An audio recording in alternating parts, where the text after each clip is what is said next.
अस्सलामुअलैकुम।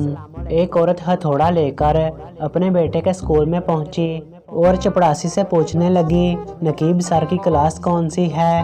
हथौड़े को देखकर चपड़ासी ने डरते हुए पूछा, लेकिन आपको उनसे क्या काम है।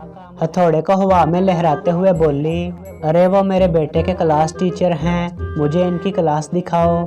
चपड़ासी दौड़कर नकीब सर के पास गया और इतला दी कि एक औरत हाथ में हथौड़ा लिए आपको तलाश कर रही है। नकीब सर के छक्के छूट गए। वो दौड़कर प्रिंसिपल के पास गए।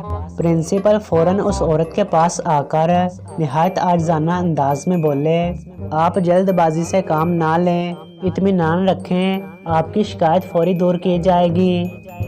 उस औरत ने कहा, मुझे कोई शिकायत नहीं, बस आप नकीब सर की क्लास बताएं, मैं उनकी क्लास में जाना चाहती हूँ। प्रिंसिपल ने कहा, लेकिन आप उनकी क्लास में क्यों जाना चाहती हैं? उस औरत ने कहा, क्योंकि मुझे वहाँ उस बेंच की कील ठोकनी है जिस पर मेरा बेटा बैठता है।